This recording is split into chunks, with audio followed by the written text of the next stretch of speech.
Amém? Amém. Finalmente, nós vamos finalizar o capítulo 1 de João. Eu confesso para vocês que para mim não é finalmente.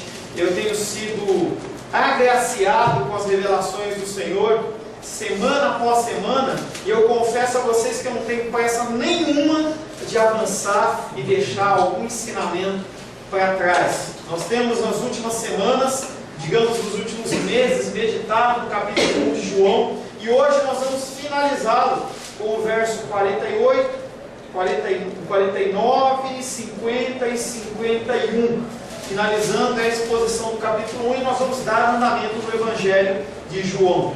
Como é a última vez, eu quero convidar você a abrir João. Nós vamos ler o verso 1 até o fim, são 51 versículos, como é só a última vez, eu vou fazer uma leitura corrida desse texto.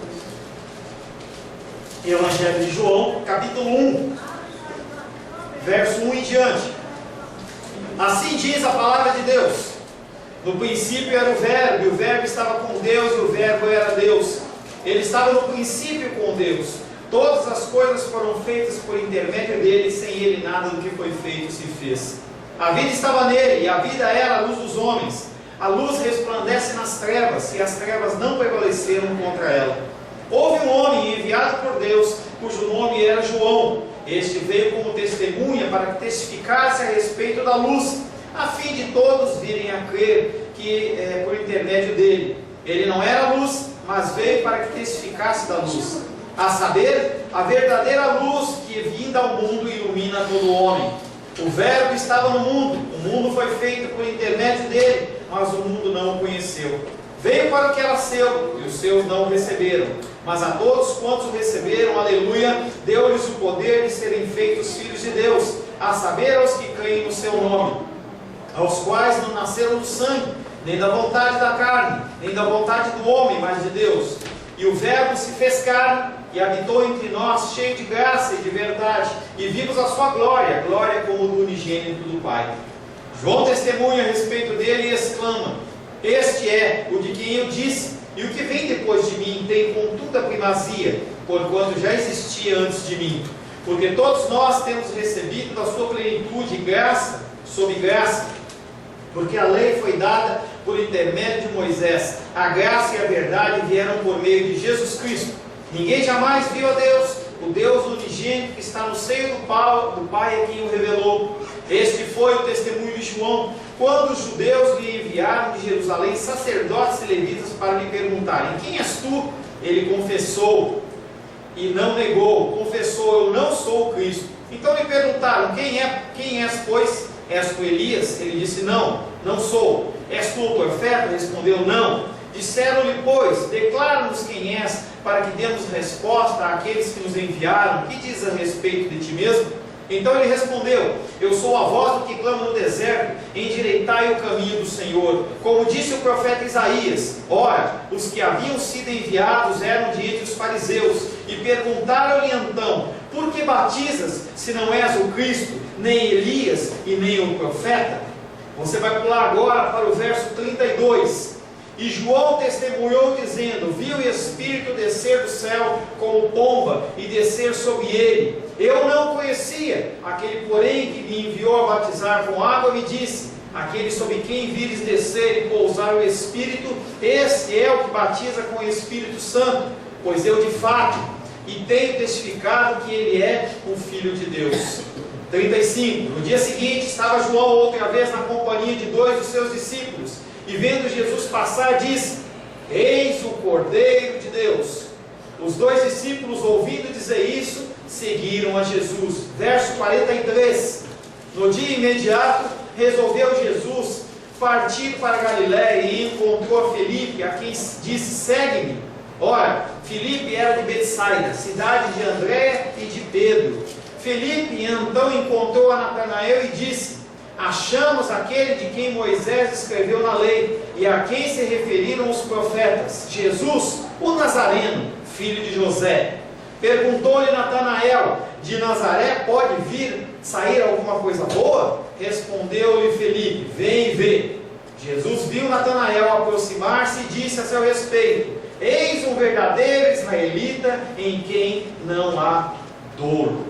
palavra do Senhor, amém? Amém. Senhor, em nome de Jesus, agradecemos a Ti, Pai querido, por todos esses meses, todas essas semanas em que nós podemos meditar na Tua palavra. Fomos enriquecidos pela grandeza da Tua palavra, pela grandeza do Teu Evangelho. Estamos agora, Pai querido, na Tua presença novamente. Eu estou, Pai querido, submisso a Ti, submisso à Tua vontade, submisso ao Teu querer, clamando ao Seu Espírito Santo que me use como instrumento da Tua vontade. De mim nada tenho a oferecer, mas sei que o Senhor tem uma palavra para os meus irmãos e minhas irmãs, e também para mim, uma palavra que vai gerar conforto, uma palavra que vai gerar aqui um confronto, vai convencer do juízo, do pecado, da justiça, e nós precisamos disso, nós precisamos nos arrepender dos nossos pecados, para que nós possamos nos achegar a Ti, porque sem santidade ninguém virá a Deus. Senhor, em nome de Jesus, consagramos a ministração desta palavra a Ti, em nome de Jesus. Amém. Glória a Deus. Semana passada estivemos meditando sobre o tema Jesus, muito mais do que Moisés. Nós somos chamados por Cristo antes que nós mesmos o escolhêssemos.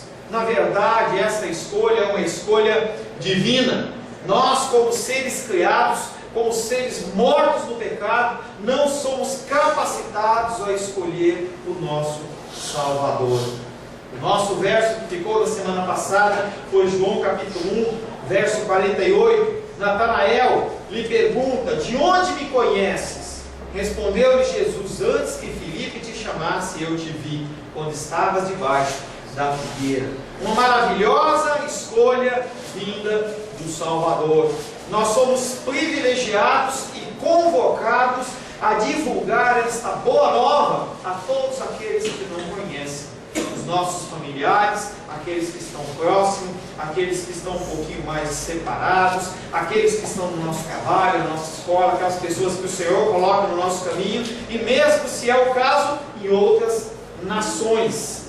Tarefa preciosa que devemos levar em alta conta e prioridade. E a pergunta que fica é: temos cumprido essa ordenança? Você está de braços cruzados ou você tem falado do amor de Deus? A palavra de hoje tem como título: Jesus, Filho de Deus e o Rei de Israel. Só para dar uma contextualização, a gente iria meditar a partir do 49, eu só leio o 48 de novo para não ficar no vácuo. João capítulo 1, verso 48 e 49. Natanael lhe pergunta: de onde me conheces? Respondeu-lhe Jesus: antes que Filipe te chamasse, eu te vi, quando estavas debaixo da figueira. Então Natanael exclamou: Rabi, tu és o Filho de Deus, tu és o Rei de Israel.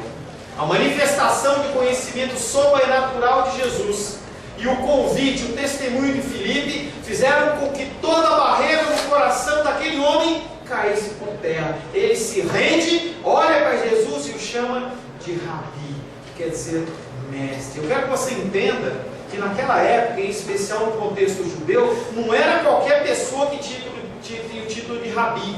Não era qualquer um que tinha o título de Rabi, você falava Rabi, porque quando você falava Rabi, quer dizer que ele é o teu mestre, e que você está preparado, você está pronto a ouvir e obedecer o que aquela pessoa falar. Você reconhece naquela pessoa como uma pessoa enviada de Deus. E ele era discípulo de alguém que chamava-se João Batista, que era um homem pequeno no reino dos homens, mas grande no reino de Deus. Ele reconhece-o então por mestre. O termo Rabi indica reconhecimento de Jesus como mestre no lugar de João Batista. O problema é que Natanael reconhece ele, mas pensando numa linha do passado.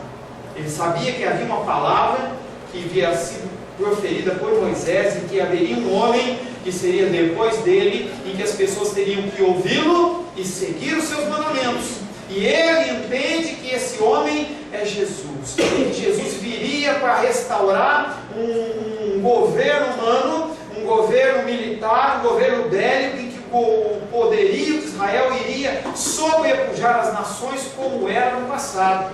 E isso é um engano da parte de Natanael. Natanael qualifica Jesus de duas maneiras, que apesar de diferentes, elas estão ligadas, elas estão unidas. Ele declara que tu és o Filho de Deus, tu és o Rei de Israel.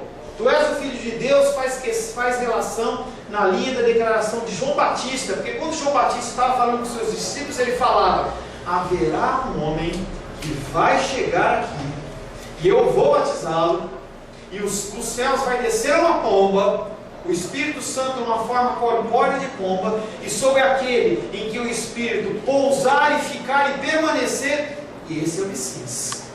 E Jesus Cristo, ele é esse homem que quando entra na presença de João Batista, ele o reconhece. Acontece toda essa cena, e na sequência do texto que nós já lemos, ele olha para os seus discípulos e fala: lembra daquele que eu falei? É esse aí, é esse aí. E as pessoas, elas vão e o seguem.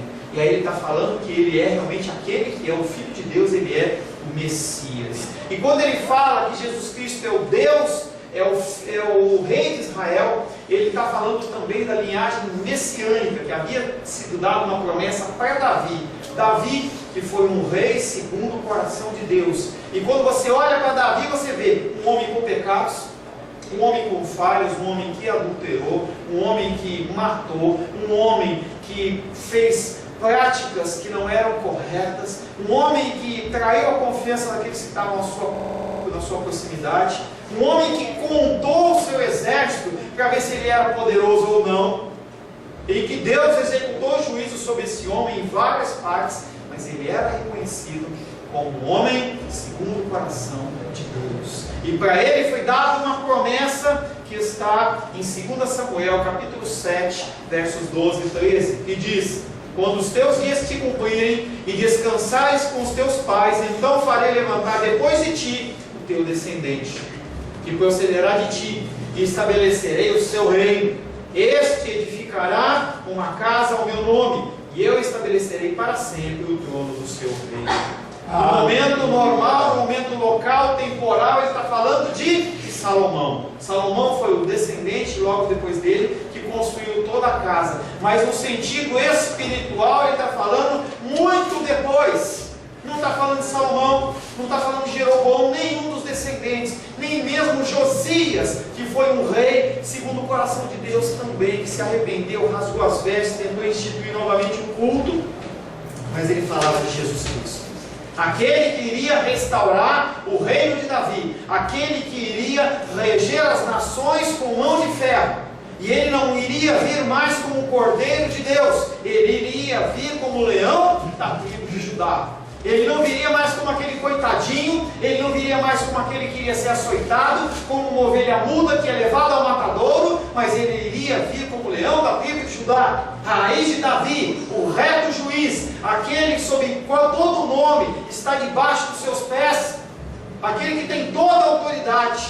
Jesus Cristo ganha essa autoridade por ser obediente ao Pai e cumprir todos os seus desígnios. Mas quando a gente olha para Natanael, a gente olha como um ser humano. Ele olha para ele esperando Jesus Cristo como um que ia ser normal, ia ser mais um juiz, uma pessoa como Sansão, uma pessoa como um daqueles juízes como Débora e outros juízes, que iriam apenas restaurar a autoridade civil, a autoridade política, a autoridade militar. Não é isso, era muito mais que isso. Natanael, ele fala de coisas que ele não entende e que não sabia. Nós, como somos usados pelo Espírito, muitas vezes nós falamos de coisas que nós nem entendemos, né, Diana? Tá? Às vezes o Senhor coloca palavras na tua boca que são palavras que você não entende, e você fala, e para você não tem sentido nenhum, mas para as pessoas que ouvem tem. Natanael, quando ele faz aquela declaração, uma declaração similar ao que Pedro, quando Jesus Cristo fala: quando me questionam, quem vocês dizem que eu sou? Quem eles falam? Uns falam que é João Batista, outros falam que é Elias, Isaías ou um outro dos profetas. E você, Pedro? Quem você acha que eu sou? Você é Jesus, Filho de Deus. E Jesus olha para ele e fala assim: não foi na tua carne que você falou, você falou do Espírito. E isso aconteceu também com Natanael. Natanael não tinha entendimento, capacitação, mas ele vai e fala: tu és o Filho de Deus e tu és o Rei de Israel. 1 Coríntios capítulo 12, verso 3 diz: por isso vos faço compreender que ninguém fala pelo Espírito de Deus, afirma anátema Jesus. Ou, por outro lado, ninguém pode dizer Senhor Jesus senão pelo Espírito Santo. Se você fala de Deus, se você fala de uma forma real de Deus como seu Senhor, Jesus Cristo como seu Senhor e Salvador, você não fala de si mesmo, você fala do Espírito. Você não consegue, nós como seres carnais não conseguimos proferir o nome de Jesus em santidade por nós mesmos. Natanael não tinha essa capacidade, Pedro não tinha essa capacidade, e você e eu não temos essa capacidade, porque nós temos que ser dirigidos pelo Espírito Santo de Deus. Quando somos tocados pelo Espírito, agimos não pela carne. E aquela música que nós cantamos, que o irmão Cláudio canta com bastante propriedade, eu gosto demais, tocou, falo sempre isso, era uma música que quem gostava demais era Elvis Presley, nos momentos de luta e dificuldade dele, porque ele tinha uma raiz cristã, se perdeu no caminho, não sei se acertou ou não, mas sempre que ele se sentia mal, ele cantava essa música. Em shows, em que aquelas pessoas ricas, ele chegava e falava assim: eu vou cantar. O cara olhava para ele e falava assim: você não vai cantar. Ele falou: se eu não cantar essa música para adorar o meu Deus, eu vou embora agora. Ele era o rei, né? Então ele podia fazer isso. Ele ia lá, cantava aquela música, e as pessoas que iam ali com as suas maquiagens, mulheres muito bem maquiadas, os homens imponentes, porque a carteira cheia de dinheiro e com muitas posses, eram tocadas pelo Senhor, e o Senhor quebrantava aqueles corações. Mais ou menos quando o irmão Cláudio canta aqui, a gente fica sentindo a presença do Senhor. Ser guiado e dirigido pelo Espírito Santo nos leva além da nossa compreensão. Atos de fé levados pela confiança na palavra, a palavra ouvida e vivida, que nos fortalece a cada dia. A única coisa que nos segura, a única coisa que nos dirige, que nos governa, tem que ser a palavra de Deus. Eu aprendi isso com o meu pastor Jonas falecido lá em São Paulo. Não sigam homens, não sigam denominações, não sigam igrejas, mas sigam a voz do bom pastor. O bom pastor, quando ele fala, as ovelhas ouvem a sua voz. Enquanto eu estiver falando a palavra de Deus aqui, você fica ouvindo. Quando eu não estiver falando mais a palavra de Deus, você procura um lugar abençoado para você comer. Ou então você ora muito por mim. Amém? Verso 50, João capítulo 1, verso 50. Jesus lhe respondeu: crês porque te disse que te vi debaixo da figueira? Verás coisas maiores do que essas. Natanael deu um grande passo de fé. Um verso antes ele olha e fala assim: de Nazaré pode vir alguma coisa que presta? Pode vir alguma coisa que presta? E aqui ele está tomando um passo diferente. Ele está tendo um passo de fé. Mas o problema dele é que a fé dele está se fundamentando em algo sobrenatural. Quando nós baseamos a nossa fé em experiências, em testemunhos, em coisas que acontecem esporadicamente, a nossa fé, ela é uma fé instável.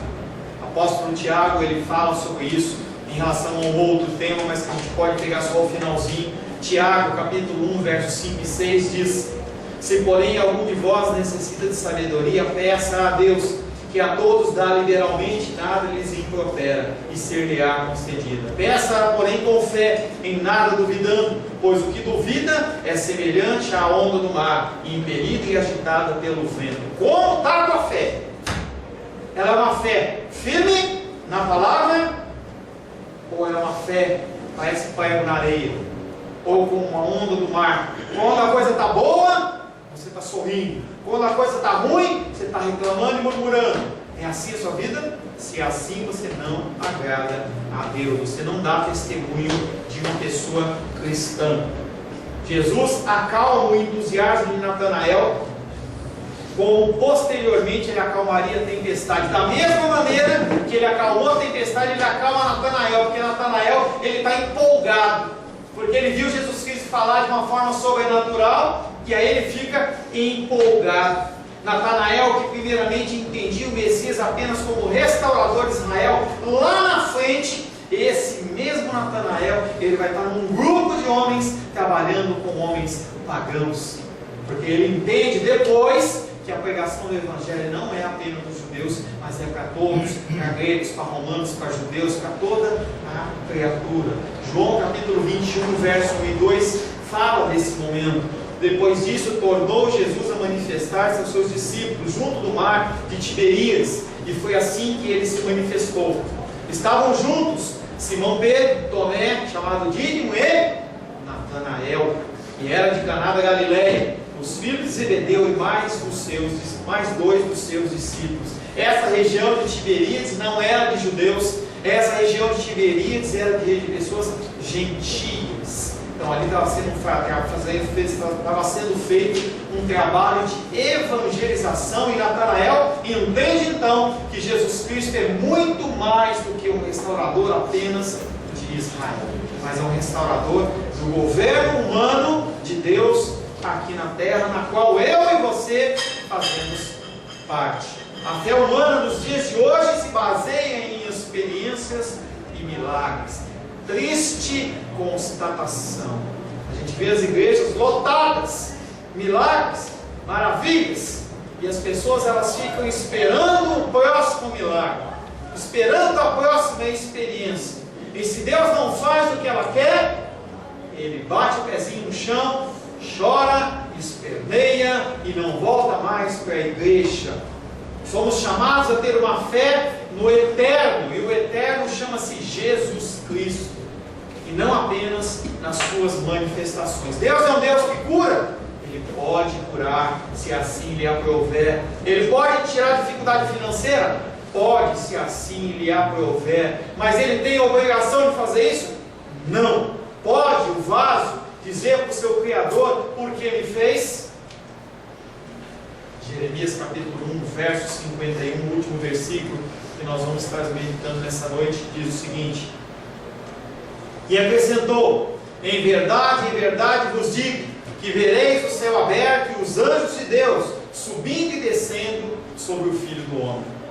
Ao introduzir essa promessa, Jesus emprega pela primeira vez essa expressão, em verdade, ou o amém, amém, que está indicando o que? Certeza, firmeza. O que eu estou falando é certo, é verdadeiro, presta atenção no que eu estou falando. Aleluia. Essa expressão, algumas vezes, ela também é acrescentada no fim de orações, porque ela leva as pessoas a falar assim: eu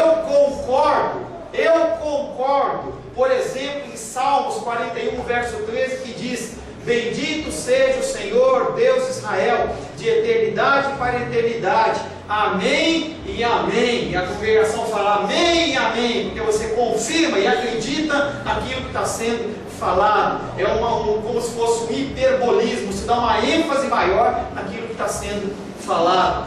No final desse capítulo, Jesus pronuncia sua primeira declaração solene, que se refere à sua própria pessoa. É dirigida a Natanael, mas imediatamente depois ele passa para o plural. Não é só para Natanael, é para todo um povo. Irmão Sebastião? É para todo um povo. A declaração explica, portanto, a experiência própria de toda a comunidade de Jesus. Não é apenas para um homem, não é apenas para uma pessoa, mas é para todo um grupo. Para todo um grupo. A imagem usada por Jesus faz referência à visão de Jacó em Betel. Jacó, que havia usurpado pela frente, tio, aqui, por favor, por causa da filmadora.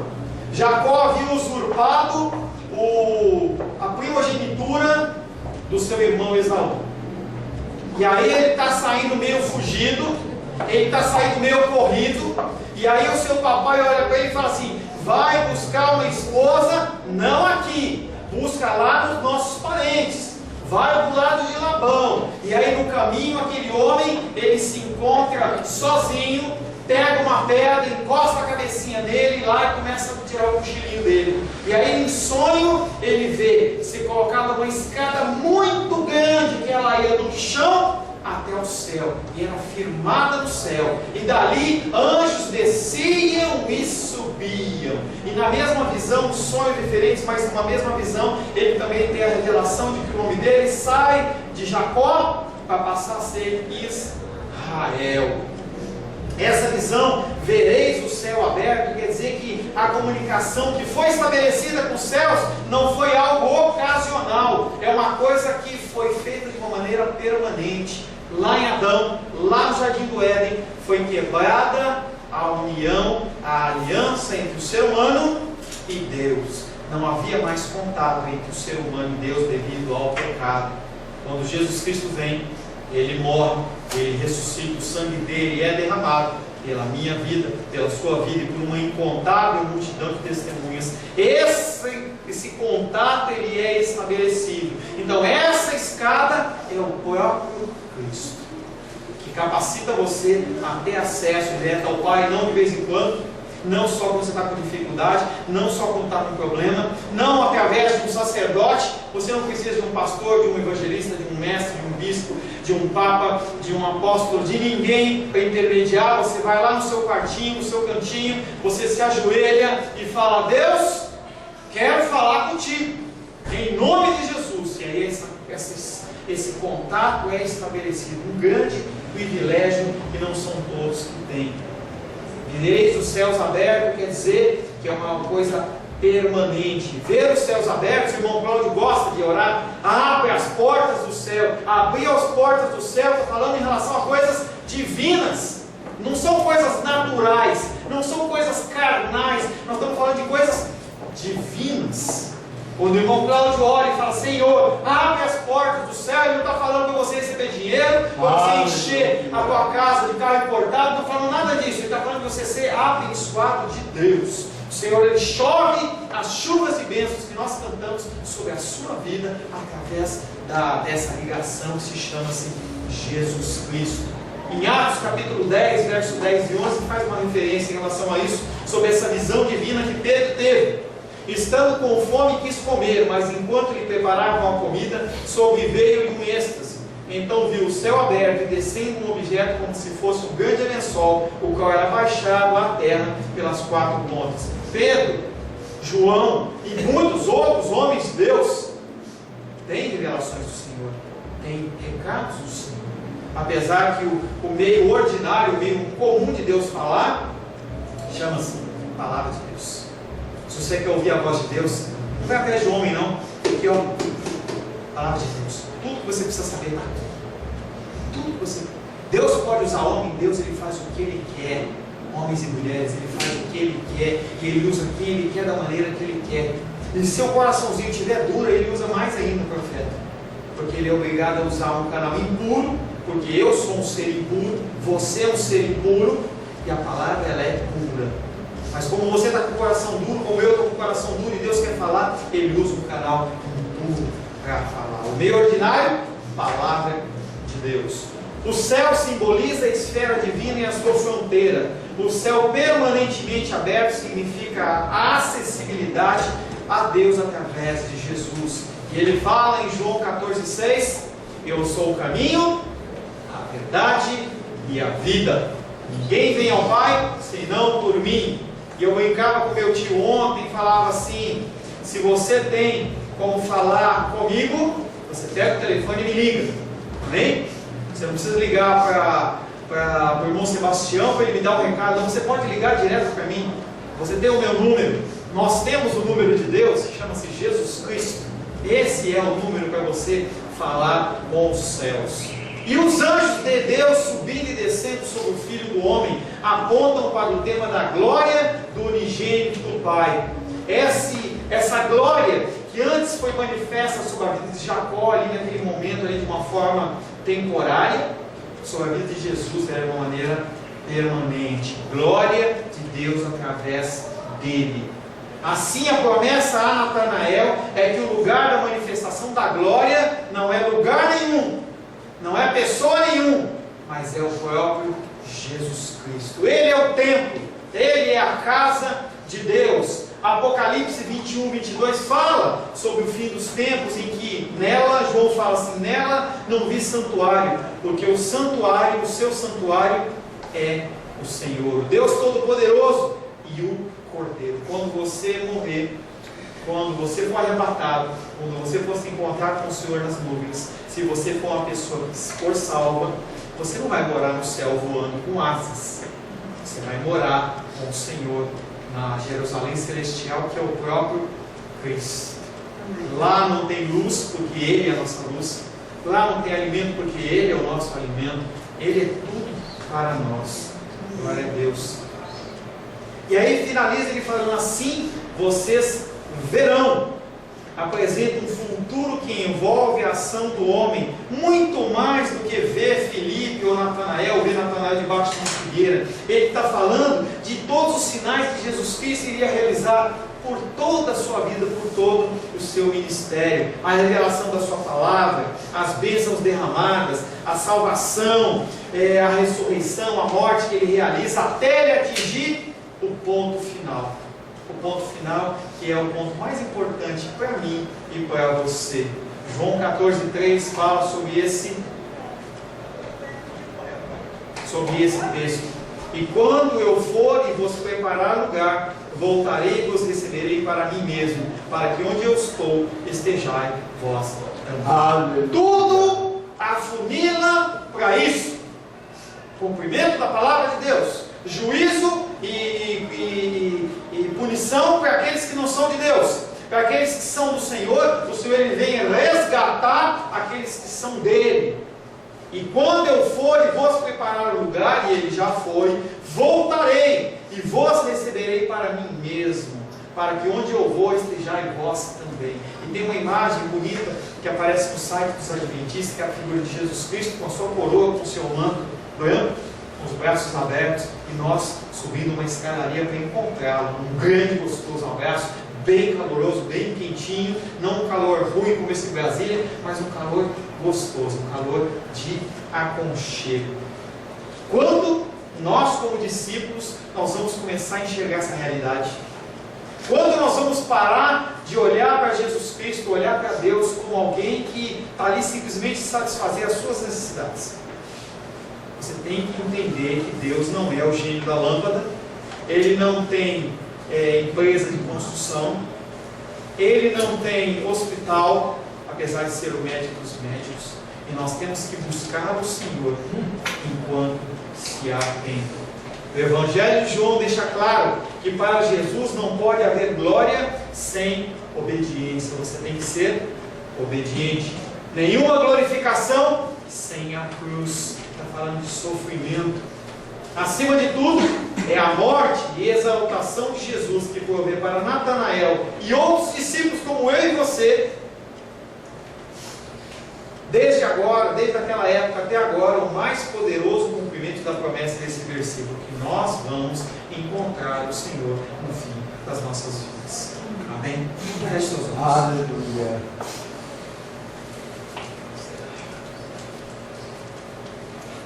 Senhor Deus, Tu és exaltado, bendito, glorioso e majestoso. Tu és o único Deus vivo. Senhor, Pai querido, através da Tua palavra, o Senhor nos mostra o caminho que nós devemos seguir. O Senhor nos instrui. O Senhor, Pai querido, nos repreende. O Senhor, Pai querido, nos exorta a seguirmos um caminho que Te glorifica. Confessamos a Ti, Pai querido, que o nosso coração não tem andado nos Teus caminhos em interesse de coração. Nós olhamos para as nossas necessidades em detrimento das necessidades dos nossos irmãos. Nós olhamos, Pai querido, para as coisas temporais em vez de olhar para as coisas espirituais e eternas. Somos seres humanos falhos, Pai, e nós temos que ter a imagem do Senhor restaurada em nós. Para isso, mais uma vez, vamos à Tua presença pedindo que o Teu Espírito Santo nos constrange, nos convença do pecado, da justiça e do juízo. Há tempo ainda, Pai, porque estamos vivos. Há tempo ainda, Pai querido, para nós nos arrependermos dos nossos pecados, dos nossos jeitos de ser, dos nossos falatórios inúteis, das nossas palavras vãs, das nossas omissões. Nós temos tempo de nos arrepender. O Senhor nos dá o fôlego de vida mais esse dia. E se essa noite, Pai querido, for o último dia da nossa existência, Pai, recebe-nos, Pai querido, conforme o texto que nós lemos de João 14,3. Abre os braços, Pai querido, nos recebe. Recebe-nos, Pai querido, no seio do Pai. Em nome de Jesus. Amém. Amém. A paz seja convosco. Meu nome é Paulo César Eu sou pastor da Igreja Cristã Semente de Vida, aqui em Brasília, Distrito Federal. Me alegro que a palavra tenha te alcançado. A palavra faz isso, ela alcança as pessoas aonde quer que elas estejam. E você foi agraciado com esta palavra. Não que eu tenha nada especial a te dizer.